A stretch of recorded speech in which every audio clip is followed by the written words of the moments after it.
ಇದೇನಿದ ಪರಮಾಚಾರ್ಯ ನಮ್ಮ ಹಕ್ಕ ಎದುರಿಸ ದೇವಿ ಹಾಡಿದ ಬಿಡಿ ಮಾತುಗಳನ್ನ ಅದು ಕೇಳಿದೆಯಾ?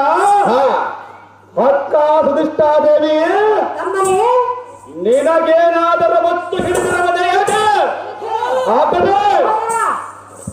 ಒಟ್ಟು ಕುರುಡನ ಮಗನಾದ ಪುಣ್ಯಕಮಲವನ ಎನ್ನಂ ಕಂಡು ಸೇರಲಿಲ್ಲವೆಂದು ಹೇಳುತ್ತಿರುವೆಯಲ್ಲ. ನೀ ನುಡಿದಿರುವ ನುಡಿಯು ನನಗೆಂದೆಂದಿಗೆ ಸರಿಸಾಟಿ ಬಂದಿರುವುದಿಲ್ಲ. ಆಗದೆ ಅದು ಏತಕ್ಕೆಂದರೆ ಆ ಹತಮನಾದ ಕೌರವನು ಜನ್ಮಂ ಕಂಡು ಸೇರದಿದ್ದರೆ ಇನ್ನು ಮುಂದೆ ನಾದರೂ ಈ ಭೂಮಿ ಮೇಲೆ ಬಾಲ್ಯಾನೇ ಬದುಕಿ ಬಿಡಿತಾನೆ. ಪರ ರಾಜ್ಯಗಳ ಕಪ್ಪ ಕಾಣಿಕೆಯನ್ನು ಕೇಳಾನೆ, ನಿನ್ನ ಗಂಡನದ ವಿರುದ್ಧವಾಗಿಯನ್ನು ತೊಟ್ಟಾನೆ ಎನ್ನದ ತರುವಂತಾನೇನು. ಆಗದೆ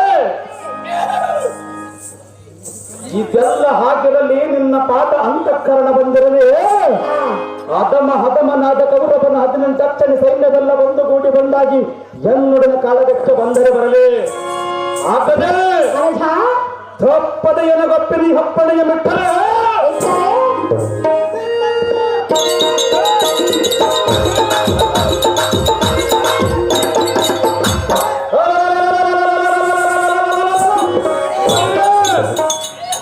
ಹದಮನಾದ ಕೌರವನ ಕಾಲ ಬಿಡಲು ಭಕ್ತರೆ ತಂದು ನಿನ್ನ ಕೋಮಲವಾದ ಪಾದಾರವಿಂದಲ್ಲಿ ಗಡಿಗೆ ಈ ಕೋಯನ್ನ ಕರದೋಳ ಮೆರುಗುವ ಖಡ್ಗದಿಂದ ತುಂಡಿಗೆ ಕಡೆದು ಆತ್ಮಿಕ ಪಾಲಕರ ತಂಡಗಳಿಗೆ ದಂಡಿಯಾಗಿ ಉಣಬಡಿಸಿ ಕಾಲಂತಕನ ತಂಗಿಯಾದ ಮೃತ ದೇವತೆಯ ಬಾಯಿಗೆ ತೊತ್ತನ್ನು ಮಾಡಿ ಉಣಬಡಿಸುತ್ತಾರೆ.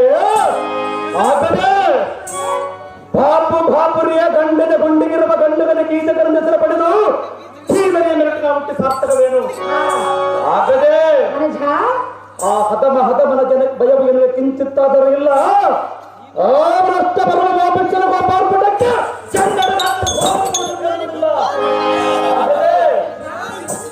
ನಿನ್ನ ಮನದೋಳು ಮರಗಿ ಕರಗಿ ಸ್ವರಗೋತರವಲ್ಲ.